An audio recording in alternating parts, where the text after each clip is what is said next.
Hey, I was on the phone when this arrived, so I couldn't film it actually getting here with the courier man. But I know what it is. Do you? This is not one of the 3 that I got scammed for on eBay. This is the one that I purchased with the money that eBay returned to me after the attempted scam. So I got this from within New Zealand from a trusted seller, and we're going to open it up and I'm going to show you a little bit about what you get when you buy a motorised bicycle kit. So here we are. This time I've got what I paid for because I dealt with a trusted supplier. 180cc bicycle engine kit. Let's have a look. I know what I'm getting because I bought a few of these in the past. I just want you to share in the joy. So I'm going to open this up, briefly explain each component, and then I'm going to tell you what I'm going to do with it. So, looks like we've got 3 boxes. In the first box, we'll go for the smallest first. In the first small box, we will have a whole lot of assorted cables and brackets and levers and handles. That's the clutch lever, that's the accelerator cable, that's the front engine mount. Here we've got a clutch puller, a spark plug, and a spark plug tool, and a small unidentified piece of metal. I'm not sure what that is yet. Other kits I've bought haven't got that in it. This is nice. This is the first time I've bought a kit and had one of these provided for free. I already own one because I bought one. It's a combination clutch and flywheel puller. Turn it round, it fits both. Very useful tool. A fuel filter. Always, when you put a fuel filter in, install it in the direction that it's supposed to be installed in. Direction of flow. You'll see there's a small magnet in there. That's to pick up anything that comes out of a fuel tank that's magnetic, like rust flakes. Okay? Chain tensioner. This is the better quality one. It's made of a wider piece of metal with 4 bolts instead of the narrow type with just 2. I'm pleased with that. But I won't be using it because I've now started using my own version, which brings it away from the wheel and attaches it to the motor. More on that later. Here's the last one. Not very exciting, but it does work. Not an expansion chamber, not going to add to the power or anything like that. All it's going to do is not annoy the neighbours.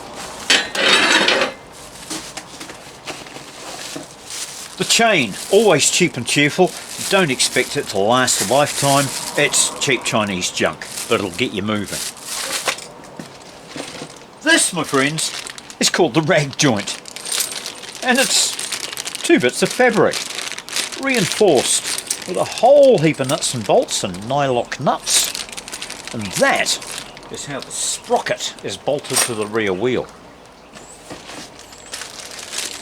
There's the coil that produces the spark to make the motor go.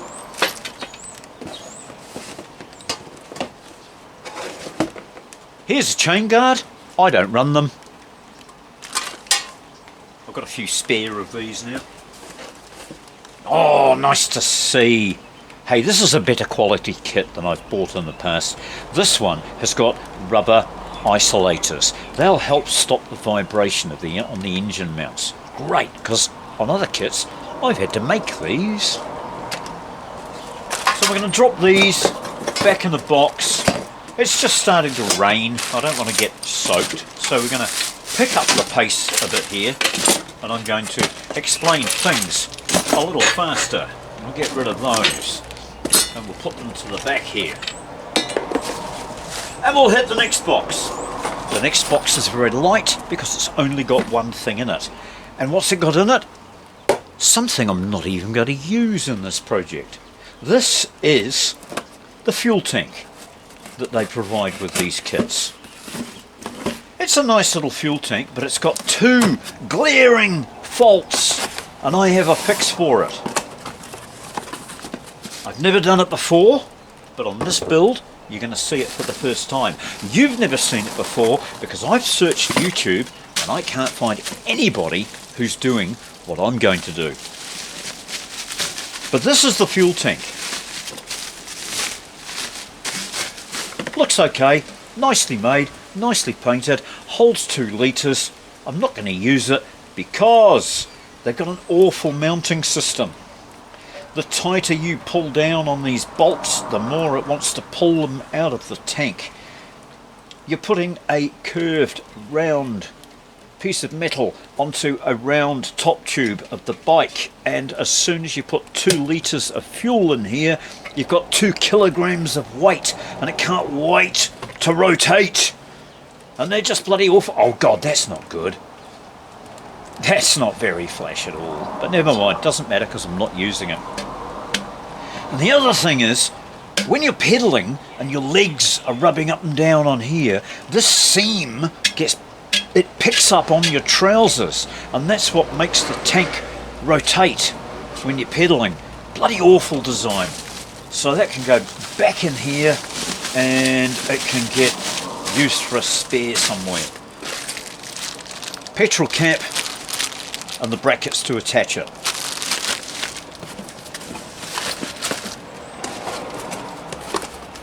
More on that later. Here's the actual engine. Doesn't weigh much. Nice and compact. Oh! And in here we've got more bits. We've got the throttle grips, the accelerator linkage, the clutch cable, the kill switch for on the handlebars, and the carburetor and air cleaner, along with the fuel line. So we can go over here and we'll get out this gorgeous little motor.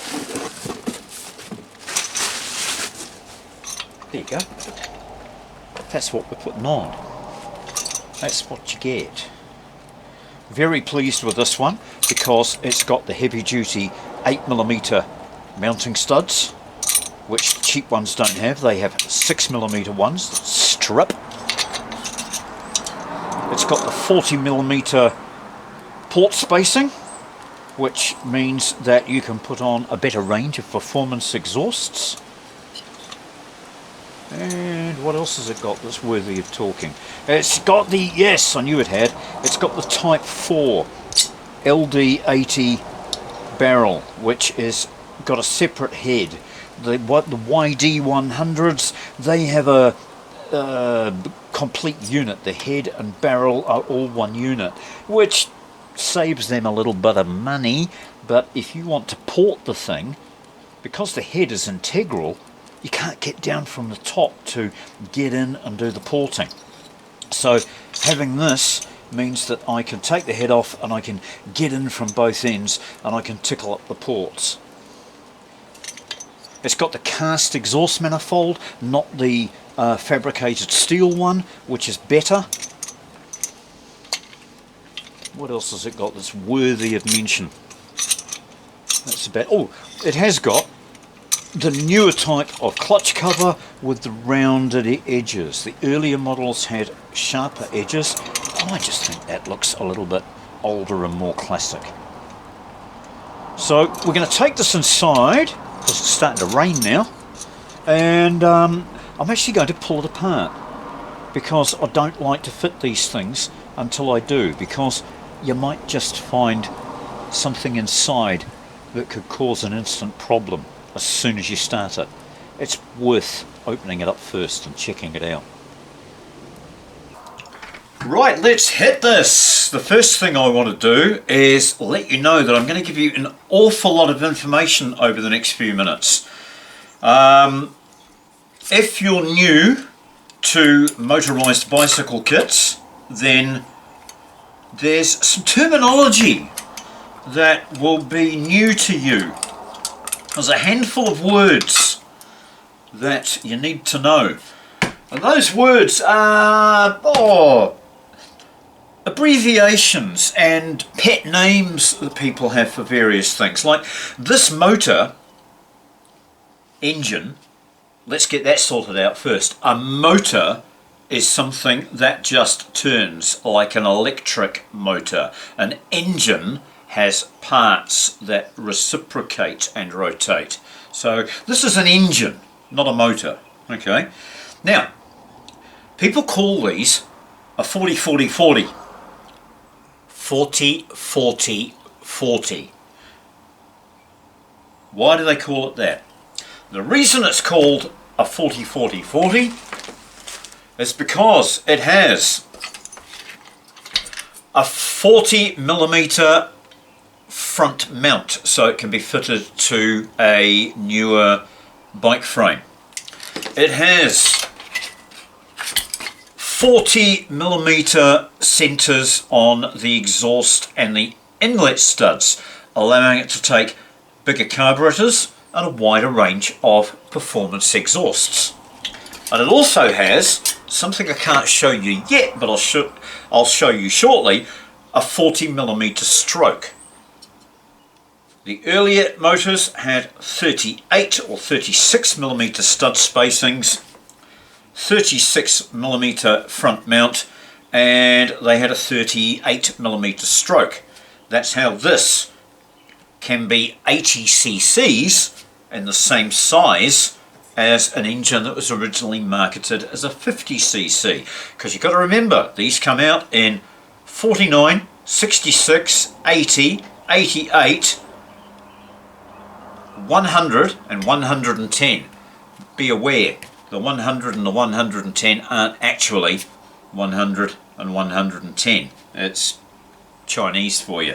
Can get a bit complicated, but the words that I wanted you to know about, the nomenclature that is used in motorised bicycle kits, it is as follows.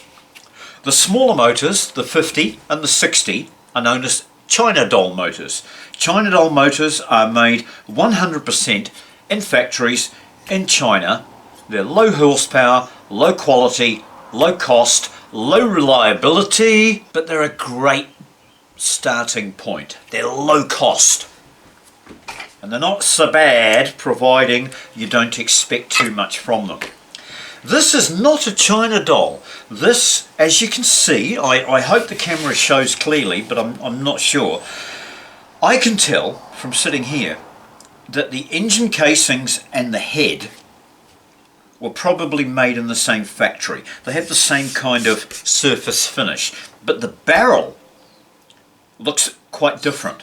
And that's because the barrel is indeed made in a different factory.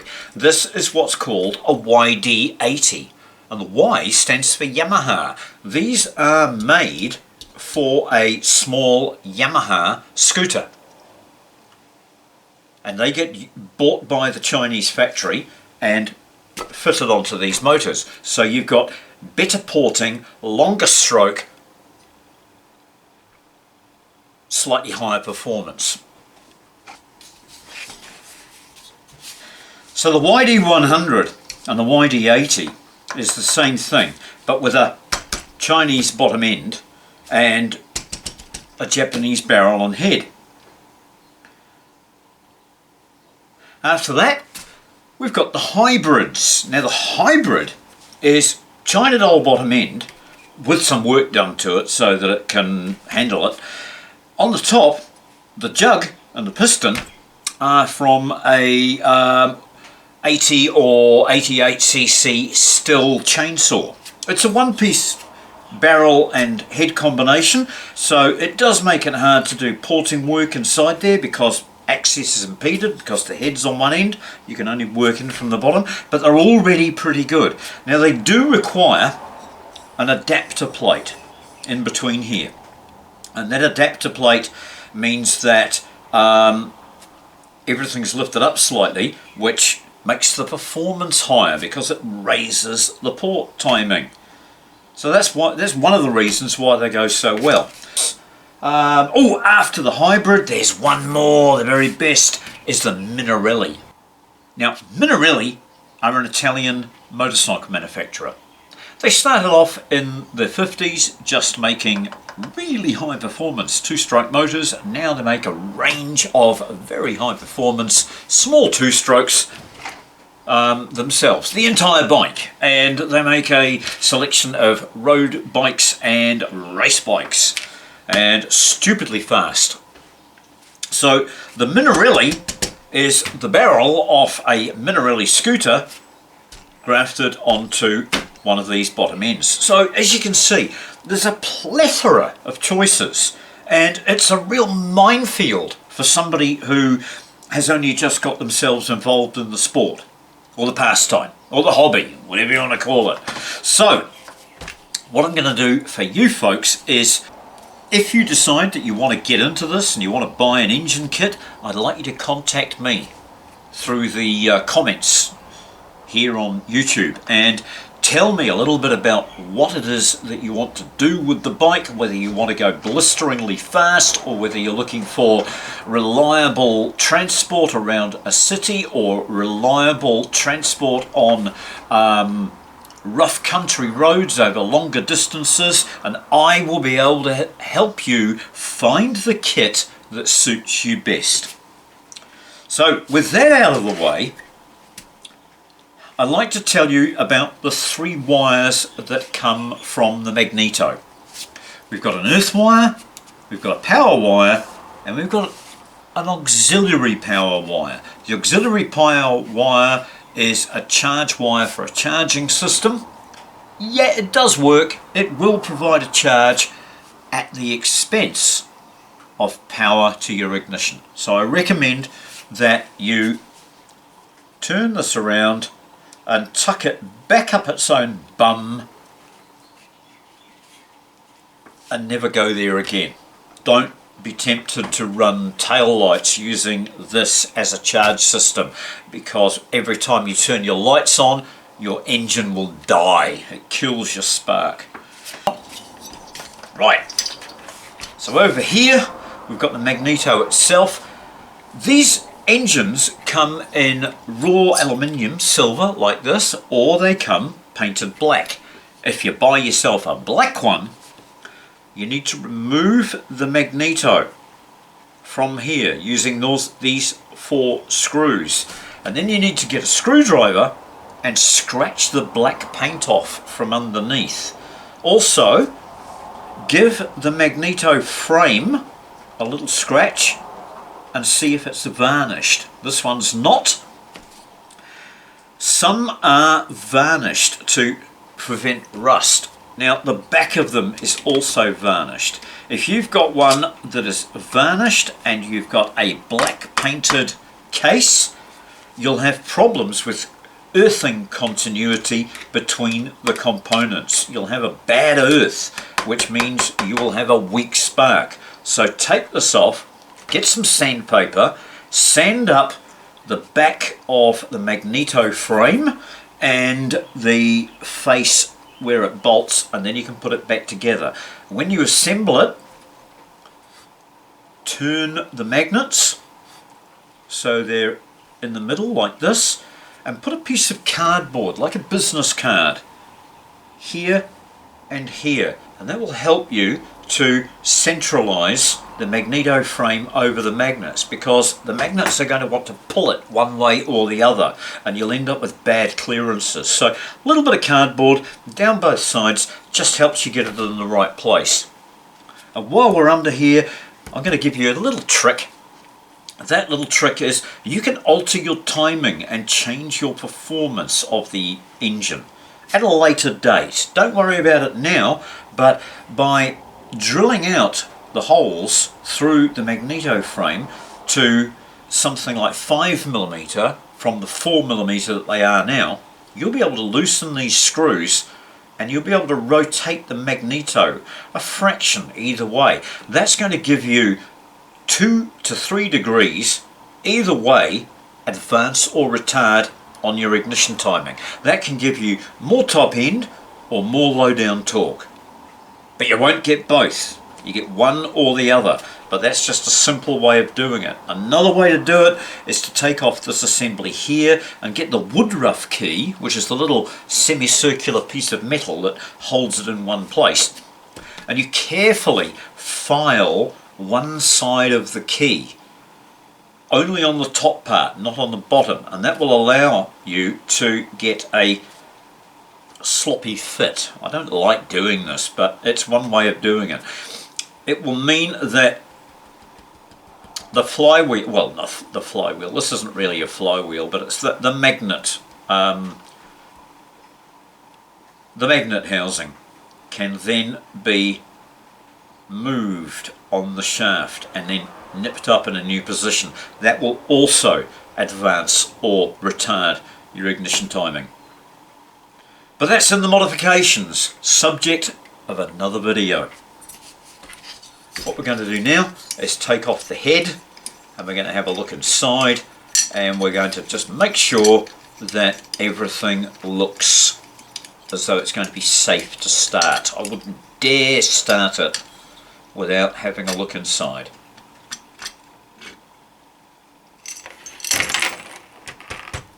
Okay. So already I can see that this head has been manufactured and then it's been thrown into a bin with other components because it's full of light scratches. So there's just been a jumbled bin full of these and then grab one and put it on. So you want to run your fingers around it and make sure that there's no really nasty burrs or anything like that. I've already picked up a little bit of dirt on my finger that was inside here. I can feel that. So there you go. That's something that I'm glad I've got out. Another thing we're going to do in a few minutes when I've had a look at the ports is I'm going to put a piece of plasticine inside here, because this area here is called the squish band.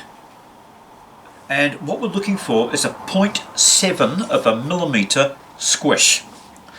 And every time the piston comes up, that squish band is going to push the gases from the outside here into the centre to give it a good spark. And as I say, the optimum setting for a squish cap is 0.7 of a millimetre.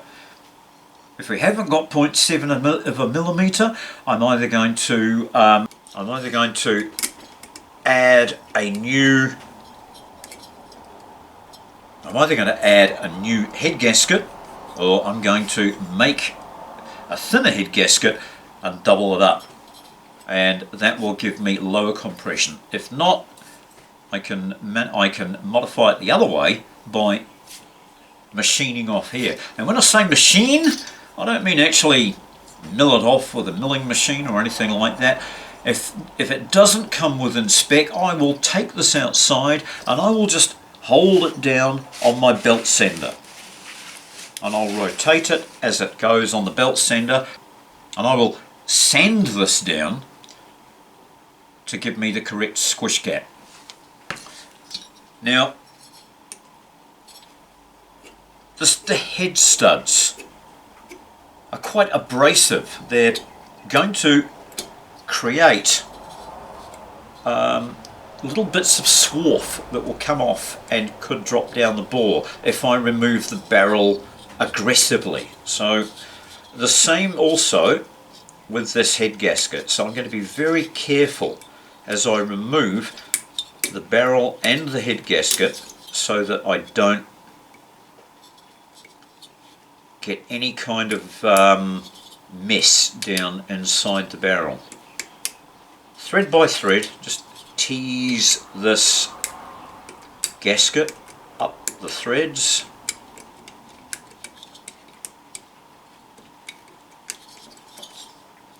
Don't want to bend it, don't want to burr it, Got to be very careful with it because it's all going back on shortly as soon as I've had a look. Right, okay, that's looking good. That can just sit over here. And now we're going to turn this sideways because gravity will make anything that comes off fall down instead of going down inside the crankcase. Always disassemble and reassemble your barrel to your crankcase on its side, just so that things can't fall down.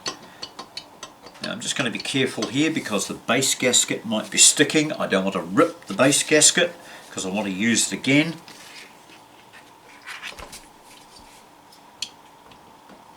Base gasket's clear. What we're going to do now is just tease it over the head studs and off the piston.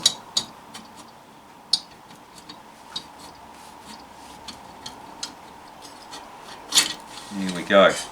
And what do I see? Already I see two small pieces of metal that have just dropped out from inside. I hope you can see those. Two small chunks of metal that could have caused damage. Thank goodness we solved that. Right, now this can go to one side for a moment and we're going to inspect the barrel. Oh my God! There's another and another and another. So we've now got 5 chunks of metal that I've peeled out from inside.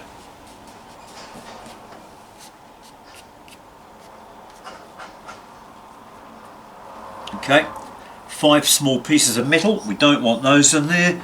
The next thing I'm going to do is get a torch and have a look inside. I want to make sure that it's been honed, which it has. B, I want to make sure that the edges of the ports are all radiused. They do look as though they've got a decent radius on them. There's nothing sharp and nasty in there. I'm not happy with that. Like I say, these parts get manufactured and they get thrown into a bin. There are 2 chunks missing out of the skirt, just here. They're going to require just a little dress up with a file, because as we put the piston back in and the rings past these, they could scratch the rings. So I'm going to get a little oil stone and just tidy those up. I've also got some sharp stuff on this edge of the transfer port bridge. The reason they have a bridge in the middle of the transfer port is just to support the rings. If you've got small transfer ports, you don't need this in the middle. But when you widen the transfer ports for more performance, more volume, they'll cast a bridge into the centre to support the rings.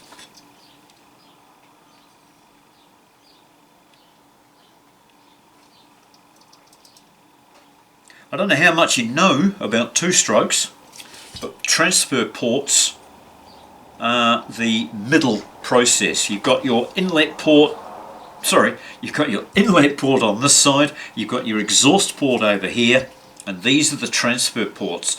That's because your piston, as it goes up and down, is acting like a valve. And that valve directs the gases to where they need to be at the appropriate time.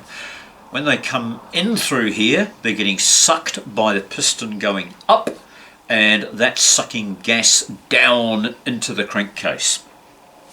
The piston gets to the top, and as it starts to go down, it then changes the pressure in the crankcase, and as it comes down, it pushes the gases in the crankcase up through these transfer ports into the top of the cylinder where it can be combusted. The spark happens at precisely the right time. We get ignition, we get a power stroke, then it does it all again. That's because this is a two-stroke.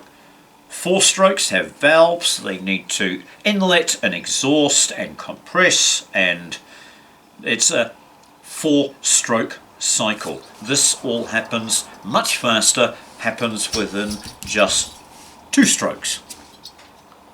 So I'm reasonably happy with how that looks. I'm not going to modify anything just yet. I want to run this engine for 2 or 3 tanks full of gas, and then I'll get in and I might raise the port timing a little just to give it some more top end. See how it's performing. I don't want to lose any bottom end because the bike I'm going to put this on is going to be my general purpose everyday bike, and I will be wanting to climb some steep hills. I will be wanting to do a little bit of off-road work, so I want some low-down grunt rather than top end. These things aren't particularly comfortable at 45 or 50 mile an hour, but you can make them do it. This isn't the reason I got an 80cc one, is because I want some torque. This is going to be my workhorse. I don't want a screamer. So these have an alloy bore. Some of these are in cast iron. The cast iron ones are far more durable, but of course heavier. This is nice and lightweight.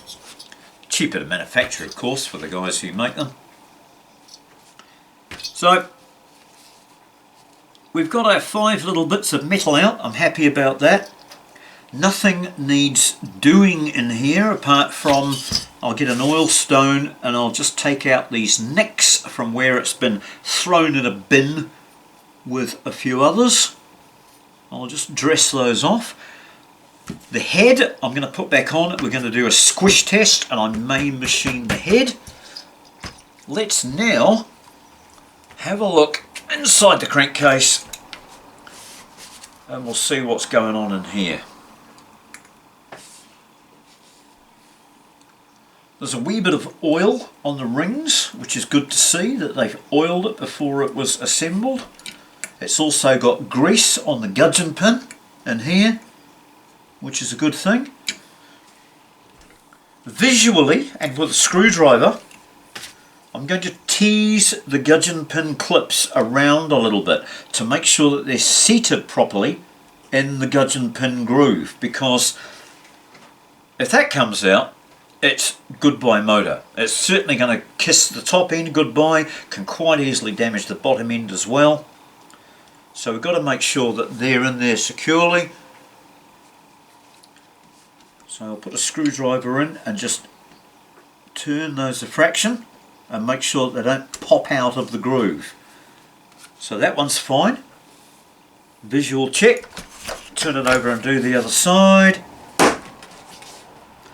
Once again, put a screwdriver in and just revolve it, rotate it round, and just make sure that it's seated in the groove. Happy with that. Next thing to do is feel the piston rings. Sometimes the piston rings are razor sharp on the edge and they can dig into the edge of the ports. These feel as though they've been nicely radiused. I'm happy with that.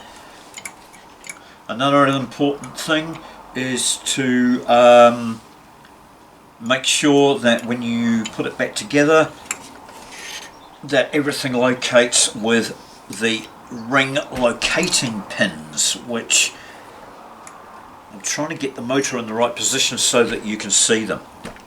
On a 4-stroke the rings can sit anywhere they like and there's no issue, but on a 2-stroke you cannot have these rings catch in one of those port windows that I just showed you. So they have tiny little pins in there that helps to locate them.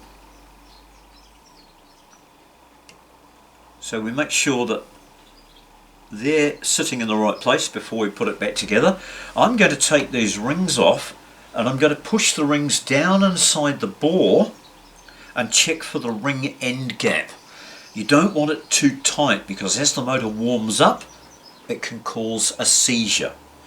So I'm going to pop off the top ring, just very carefully open it up on the piston and sneak it over the top of the piston. Large rings on a bigger engine are much easier to remove. these small rings, there's a reasonably high risk of breaking them. So you've got to be very, very careful not to take them too far. Otherwise it's going to be several weeks ordering new ones till you can assemble your engine. Right, I've got one off. Put this over here. And now we're going to push the ring squarely down inside the bore. And we're going to check that we've got around a 0.2 to 0.5 of a millimetre end gap, and we certainly have. Move it around a bit so that hopefully you can catch the little bit of daylight that's showing in between. Anything between 0.2 and 0.5 of a millimetre. There's actually a calculation, there's a ratio depending on the bore diameter. On a larger bore you will need a larger ring end gap. On a tiny little bore like this you can make do with a very small end gap.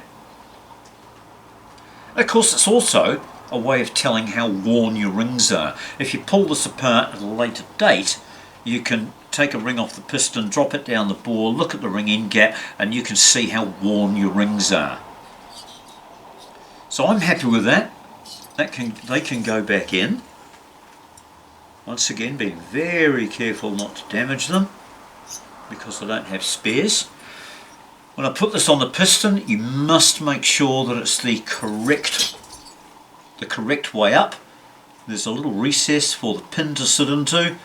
You've got to make sure that the pin does indeed sit between there. So it goes that way up, not that way up. So I'll slip that back together. And what I'm going to do now is show you that indeed, I hope you can see, this is a ZL40 rod. This is a 40mm stroke, not a 38. That's why this motor is a 40-40-40. Longer stroke, bigger torque, more usable power. The little short stroke engines are a great high performance top end thing, but that's not what I'm after. I want something that will drag my ass up any hill around town. Later on, when I've run this engine in, we're going to come back and I'm going to split the cases. I'm going to put in a pair of high quality main bearings. I'm going to balance the crank, and I'm going to fill up these voids that you can see on either side. These voids decrease the engine's power. By putting JB Weld into these voids and taking out any extra volume, I'm effectively crankcase supercharging this engine. What will happen is, as the piston comes down into the crankcase and it displaces the fuel air mixture that's already sitting in here from the previous stroke, it's going to push it up through these transfer ports here and here with more velocity, which means it's effectively supercharging the motor just by changing the pressure. It's sort of a mixture between hydraulics, household plumbing and engine design. So there you go, as your piston comes down, it squirts fuel up through these transfer ports faster, which means more top end, more revs, more performance. So right, my piston locating pin is at the top and it's on this side. So I've got the ring in the right position with the recesses at the top. I'm going to put it on and I'm going to start at the back end, and then I'm just going to bring the ends of the rings over the top of the piston like that, and then ease the whole thing down into its groove.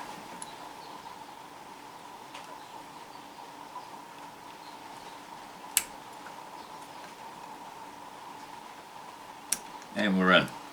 And the next thing to do is to make sure that the rings float in their groove. If your rings are too tight in the groove, that is also going to cause a problem, but my rings float nicely. I'm happy with that. I'm going to turn this over now, and I'm going to have just one little shake and see if anything drops out of the crankcase, because you never just know. Alright, I'm happy with that. Nothing's dropped out.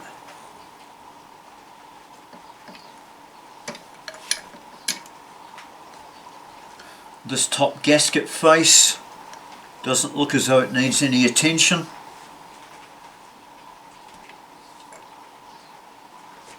The two sides of the casing don't match perfectly.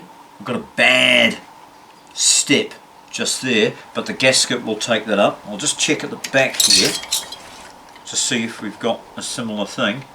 Yeah. You see, on a good engine from a good manufacturer, what they will do is they will bolt two case halves together and then do the machining, and they'll be machined as a matched pair. These, they don't bother with that. They just randomly machine each side to whatever specification they're working to, and then they bolt them together and just hope that they match nicely. It ain't perfect, but it's good enough for a China doll. What else can I tell you while I'm in here? We've got this bucky ball and bucky shaft that I showed you earlier. They push a rod on the inside, and this rod has an adjuster, and you can access that adjuster by removing this pedestal here, because as well as being the pedestal for the cable to go through, this has also got a pin on the bottom of it that locates that shaft.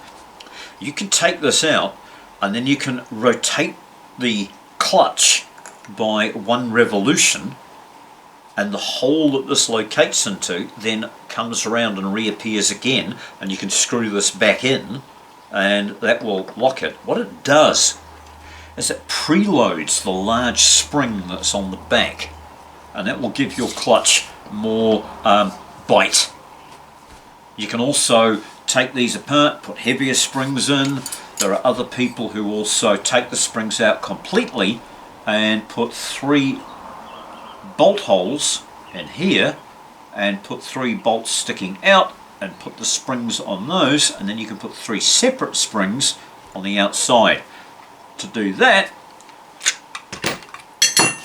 you also have to carve a hole in your clutch cover, but it does make you a very strong clutch. So if you're asking for big horsepower out of one of these things, then that's one of the necessary modifications, modifying the clutch. Unfortunately, there's nothing you can do about the depth of mesh between these two gears. All you can do is make sure that they're well lubed. There's no method of adjustment to remove that play.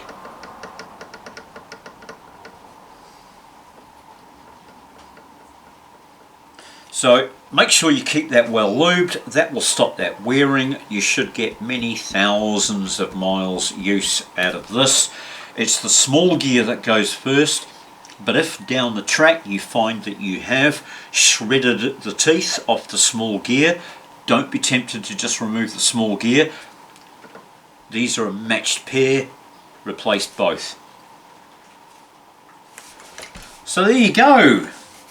That's about all I can show you. I'm not going to show you me putting it all back together again, because there's no reason to see that. Just to reiterate, I'm very glad that I removed these 5 small pieces of metal, and I'm very glad that I found these 2 nasty burrs here. I'm going to fix those 2 issues, and then this can go back together, and we're ready to fit this to my bike. So thanks for watching. That's the end of this video. Next video we're going to be fitting the kit, and getting the bike ready to run. It's going to be a very challenging fit because these are designed for steel framed bikes with smaller diameter tubes. I'm biting off quite a large chunk of work because I'm fitting it to a late model mountain bike. There's going to be lots of modifications I've got to do, but if I can make this fit, it's going to be so worth it. I'll end up with a nice large capacity 80cc torquey durable engine that should give me reliable daily transport capable of 45 mile an hour max. That's about all. That's all you'd want to do on a bike, unless you're specifically trying to break speed records. So stay tuned. Don't forget to press the love button. Share this with your friends, because my channel is actually dying. When I started making videos about me having cancer, I lost subscribers and viewers by the hundreds. So I'd like to get the channel up and going again and get some projects going now I'm feeling healthier. I will be making little mentions about how well I'm doing cancer-wise, because 6 months ago I was diagnosed with terminal prostate cancer. I was really sick. I've managed without any medication, apart from they did attempt chemo on me. 1 dose of chemo and I was much sicker than I was before. So we stopped the chemo. I've reverted back to more natural health methods and I'm feeling tons better. So stay away from the system. Have a check of my videos on my cancer wellness playlist, which you'll see up here. And as I say, share the love. And I look forward to catching up with you again when I do the next video in just a few days, putting this on the bike.